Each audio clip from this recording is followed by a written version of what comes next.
Seguimos poniendo la mañana en camino y tal cual lo habíamos anunciado, está con nosotros el presidente de APU, está con nosotros el colega Fabián Cardoso. ¿Qué haces, Fabián? Buen día, bienvenido. Hola, ¿qué tal, Alejandro? Buen día. Bueno, un saludo a vos y a la audiencia, como siempre. Bueno, bien, bien.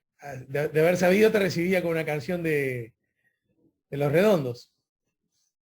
Ahí, acá lo tengo al indio, siempre presente. Hace un rato, mira, estaba repasando un nuevo libro de un colega que tiene sobre el tema de los redondos en Uruguay. Pará, lo tengo acá. A ver, Lunáticos Viajantes, de un colega uruguayo, Jorge Costigliolo. Lo estaba mirando de ver, así a ver, que hoy mostrá la un día tapa, ya de bastante paso, rico. mostrá la tapa, ¿Se ponela ve ahí? frente delante de tu cara, ahí va. Lunáticos Viajantes, ahí está. Ahí. Perfecto. Es un colega, Jorge Costigliolo, que presentó este libro y estuve con eso hace un rato, así que estoy ricotero en estas horas. ¿Qué sos, ricotero o sos del indio? No, más bien ricotero. Del indio de la última etapa no tengo tanta referencia. Sí, lo escucho. Más bien de Los Redonditos, de eso sí, es una banda sonora que me acompaña bastante. Ajá, ¿y los has visto? En Montevideo, en el estadio, en aquel show en el estadio histórico, sí los pude ver. Y después, bueno, muchas cosas en YouTube y eso. Hay toda una conexión, además de la música ricotera y de las letras del indio, y del indio con la murga uruguaya también. Ujú. Seguramente a muchos les sorprenda, pero es un tipo fanático de la murga uruguaya, conocedor de la murga uruguaya, y de hecho hay algunas canciones que tienen algún tipo de conexión. De hecho, un disco, ¿no? Como Sampler tiene una conexión con la murga. Y Falta y Resto, la murga reconocidísima del Uruguay, utilizó varios años mucha música de Redonditos en sus espectáculos. O sea que también hay una punta ahí. Claro. Bueno, hasta que, mira vos, justo a vos, a hablarte de estos temas, que sos un experto, un especialista, hasta que la falta introdujo, una vez más, ¿no? Tirando el chico lejos la falta, metió arriba del escenario el nuevo paradigma de hacer eh, presentaciones artísticas, todas con letras originales, ¿no? O con músicas Claro, claro, todo originales. con música original. Uh Claro, claro, sí. El recuerdo más importante de la falta con los Redonditos es el 2001, el año 2001. Después vino todo el juego ahí de la música original. Pero bueno, nada, me cuelgo con esas cosas y está bueno y hay toda una conexión también que vale la pena. Bueno, además yo tengo la hipótesis, bueno, primero la característica, que más que una característica muchas veces luce como una debilidad, de que cuando arranco en una nota a conversar con alguien, justamente es una conversación y por lo tanto lo previsto, lo inicialmente acordado, lo que se supone debería ser el eje, a veces queda demasiado de lado, lo que como te imaginarás ofrece muchas veces debilidades, pero también algunas fortalezas, por esa misma razón, ¿no? Y a eso hay que agregarle algo que yo no sé si te está pasando a vos porque no sé qué tanto lo estás usando, pero estos formatos de comunicarnos con nuestros entrevistados a través de la plataforma Zoom y que en buena medida hace que mostremos más de nuestro costado privado, doméstico, íntimo, hace que también surjan necesidad de preguntar, che, ¿quién es ese que está atrás en la foto? ¿O qué estás leyendo? O cosas que de otro modo en los formatos más convencionales pre-pandemia no era tan posible que ocurriesen, ¿no? Yo estoy todo el día con el Zoom, estoy trabajando prácticamente todo el día, lo que hago para la tele, para la radio, para medios internacionales, es todo a través del Zoom y todo este juego multimedia. Me armé el año pasado, en la primera pandemia, llamarle así, marzo, abril del año pasado, me armé este living, este set televisivo con libros, el indio y toda esta historia, esta escenografía, y acá me quedó armado. Así que desde el set televisivo hogareño estoy prácticamente todo el día. Entre otros convocados por la Asociación de la Prensa Uruguaya, la APU, se viene un foro este próximo lunes a las 6:30 de la tarde, en el Día Mundial de la Libertad de Expresión, bajo la consigna, el foro, el derecho a la libertad de expresión, una mirada desde el Sistema Interamericano de Derechos Humanos. Bueno, me gustaría, Fabián, que nos cuentes de qué va esto y por qué no que hagamos la invitación, porque imagino que es una actividad, bueno, lo pregunto, ¿es una actividad abierta, ¿no? ¿Para el público en general o solo para expertos? No, va a ser una actividad abierta que se va a poder ver para todo aquel que quiera participar a través del Facebook de APU. Vamos a transmitirlo a través de nuestras redes sociales. Y además hay inscripciones, estamos difundiendo, está en nuestras redes sociales, o sea que es masivo el link para anotarse y formar parte del foro en sí, que se va a hacer mediante Zoom y que va a tener destacadísimas personalidades.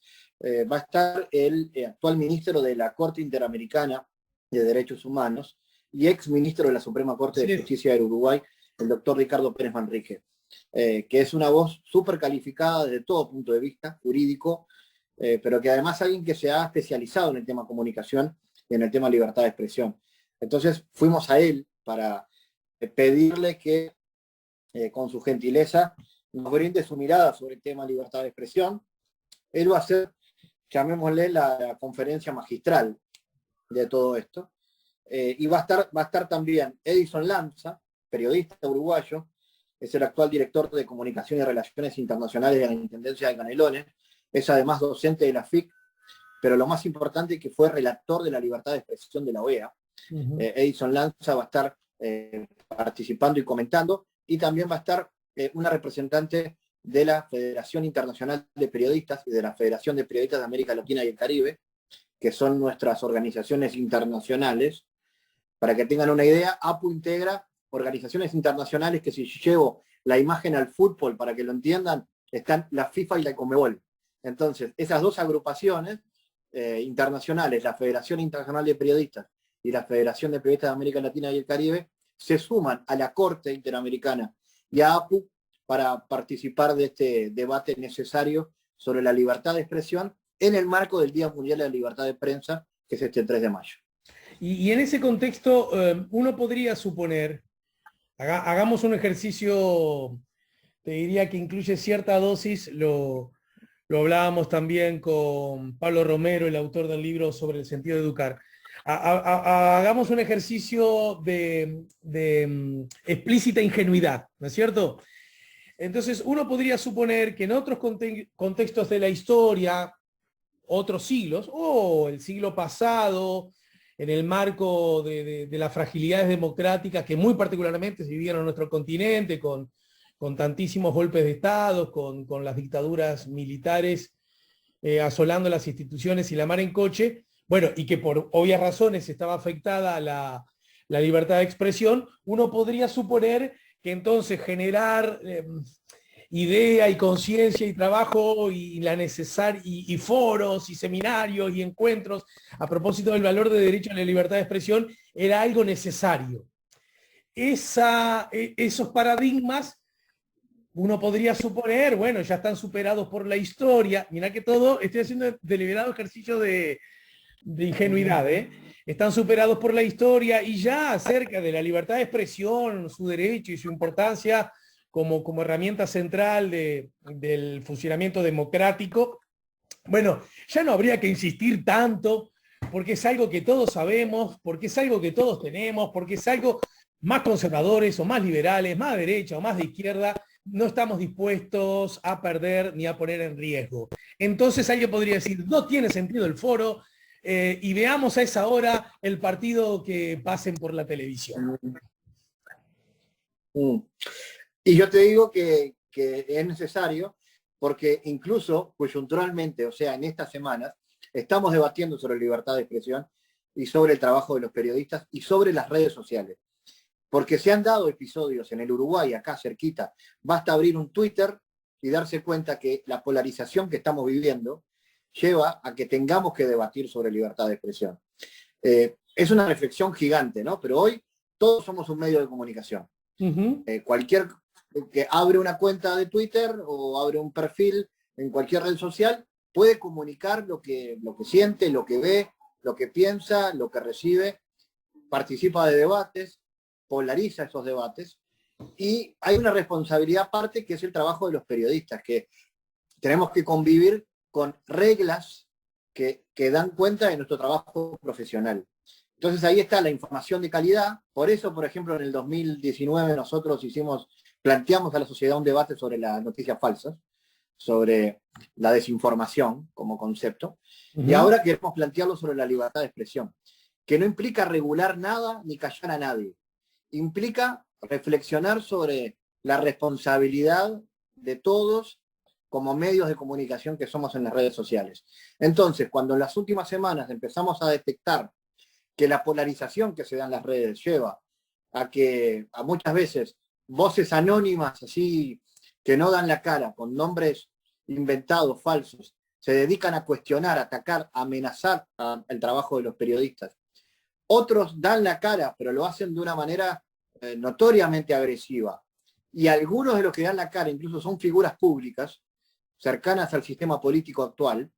Necesitamos reflexionar esta situación y ponerlo sobre la mesa, y bueno, y hacerlo del mayor nivel posible. Por eso lo vamos a hacer nosotros, y vamos a bajar a tierra la situación de Uruguay, pero hay que orientarlo en América Latina, y mejor que lo haga alguien como Pérez Manrique, para con ese nivel intelectual y académico arrancar el debate, ¿no? Sí, parece ser muy cierto que la tecnología y de la mano de ella el rol y la importancia que están jugando las redes sociales con sus luces y sus sombras. Estoy seguro que vos participas de esta mirada. Tiene luces y tiene sombras, ¿no es cierto? Aún así, yo me veo en la obligación, en tu condición de periodista, pero además de presidente de la APU, de preguntarte, pero ¿acaso no crees que lo que ocurre en redes no es necesariamente representativo de lo que ocurre en la juego, en la vida? Quiero decir, no estaremos exagerando un poco y, curiosamente, generando más importancia a lo que ocurre allí, otorgando a esos que se salen de las leyes de las reglas del juego, no las de la comunicación, las reglas del juego de la convivencia pacífica, democrática, no le estamos dando un lugar a quienes se salen deliberadamente de eso, casi como gesto provocador de una importancia que en el fondo no tienen. ¿No nos pasamos de rosca al creer que la vida y las redes son la misma cosa? Sí, claro, el tema es que de las redes salen cuestiones que luego afectan directamente, o por lo menos buscan incidir en afectar directamente la vida. Pasa con las noticias falsas, que tienen efectos negativos, electorales y a veces de salud. O sea, hoy la desinformación no es el problema solo en las campañas electorales. La desinformación es un problema sanitario. La gente puede morir por una noticia falsa. Eso es el tema de noticias falsas. En el tema campañas de odio, campañas de desprestigio a un profesional, en los últimos días notamos situaciones evidentes que fueron públicas y que llevaron a que nos expresemos públicamente a través de un comunicado desde APU, donde grupos de personas, insisto, algunos anónimos y otros no anónimos, escribían mencionando a las empresas en las cuales trabaja un trabajador notorio en los medios de comunicación. Voy a poner el nombre acá. Aldo Silva. El episodio más concreto es el de Aldo Silva, el caso de Aldo. Le escribían a los medios pidiendo que lo echaran, porque había expresado una opinión que algunos consideramos hasta inocente, una lectura, una reflexión sobre la comunicación por parte del gobierno nacional en pandemia. Y hay gente que pedía a las empresas que lo echaran, que había que echar al periodista. Entonces, cuando salimos de ahí a afectaciones como esa, no solamente al desprestigio, a descalificarlo, amenazarlo, insultarlo, no es el único, pasó con periodistas de TV Ciudad, pasó con periodistas de otros medios que se dio cuenta de esto, pasó con nosotros mismos, con algunos de los directivos de APU. Cuando pasa eso y empezamos a pedir la cabeza o el trabajo de un periodista, la situación cambia, y ahí sí es donde hay que empezar a mirar, salir del celular, del Twitter, y empezar a ver la vida real.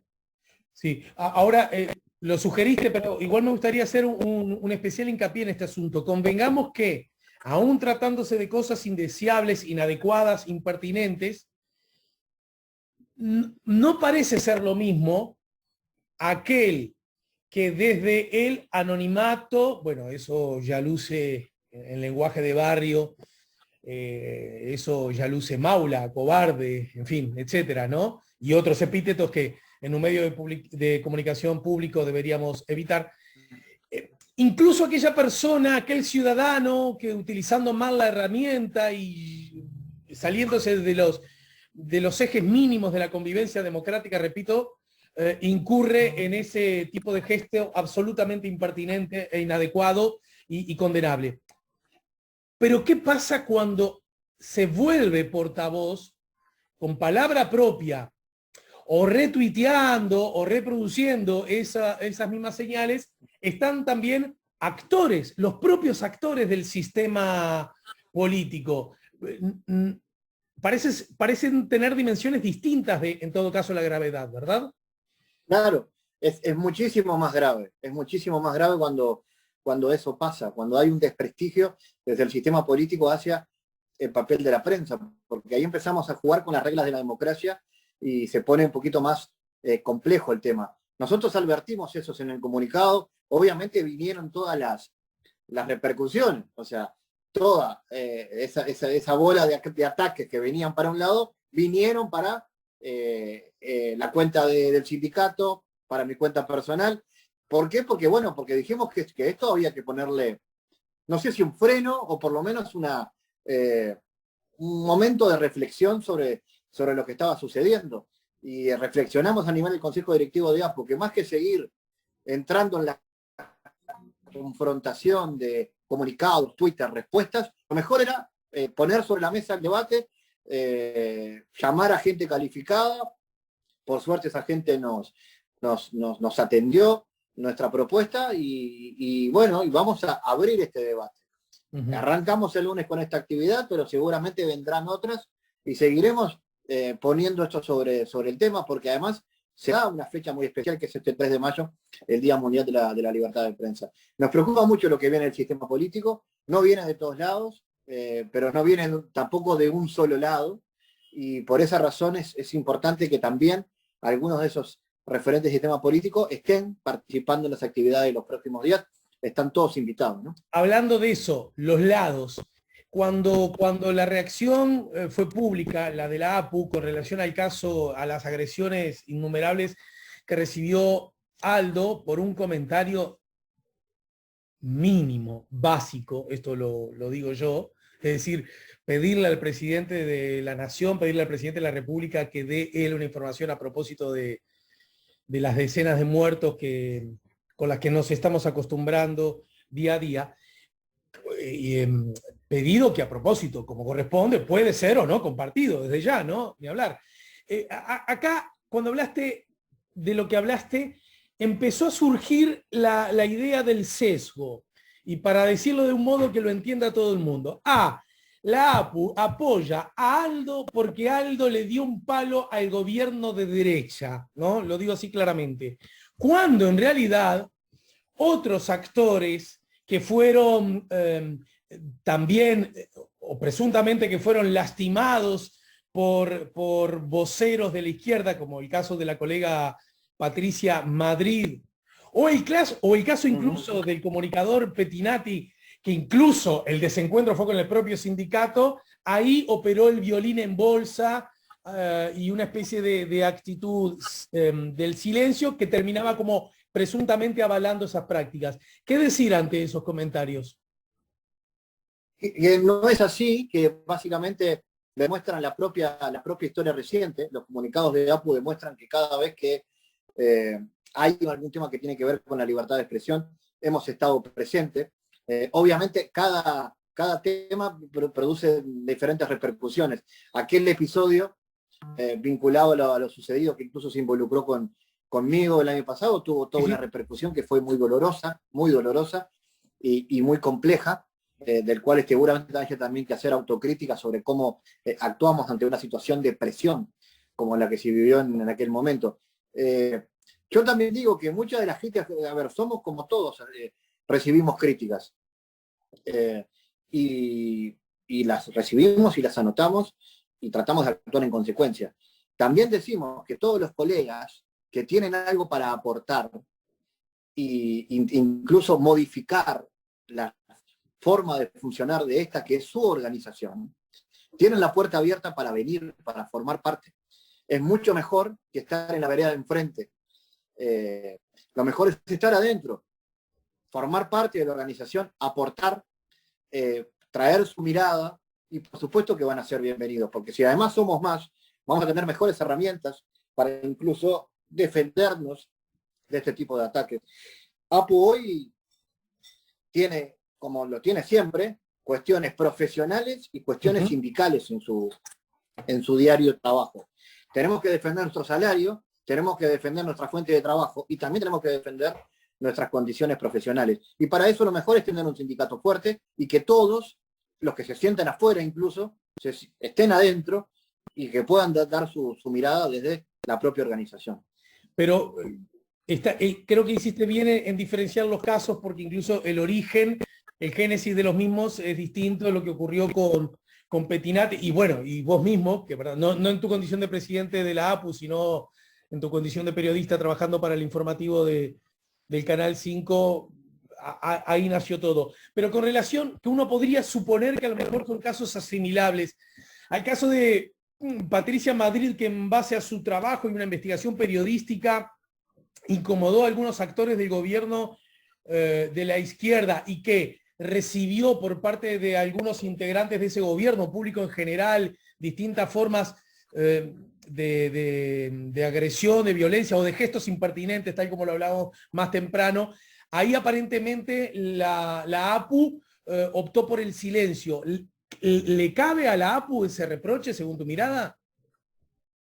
Seguramente sí, lo mejor es poder intercambiarlo con la trabajadora o con los trabajadores.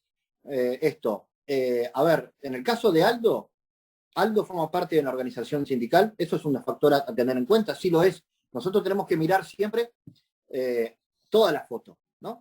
Toda la foto es, este es un trabajador afiliado a su sindicato, que se acercó a su organización por la preocupación que esto ameritaba, que además tenía una repercusión muy alta, porque durante 24 horas estalló el tema a nivel de redes sociales. Por lo tanto, si algún otro compañero trabajador de los medios de prensa a nivel nacional siente que necesita estar más cerca de su sindicato, insisto, tenemos las puertas abiertas. O que el sindicato esté más cerca de él. Claro, esa es la idea, que el sindicato esté más cerca, esa es la idea, vamos a estar más fuertes si finalmente nos acercamos. Pero no es lo mismo estar desde la vereda enfrente, cuestionando siempre a la herramienta, porque si la cuestionamos, seguramente la vamos a debilitar. Bien, lo cierto es que el próximo lunes a las 6:30 de la tarde, 18:30 horas, se aclara hora de Uruguay, porque claro, es una actividad que tiene repercusión internacional. Bajo la consigna El derecho a la libertad de expresión, una mirada del sistema interamericano de derechos humanos, se va a realizar este foro en el marco del Día Mundial de la Libertad de Expresión.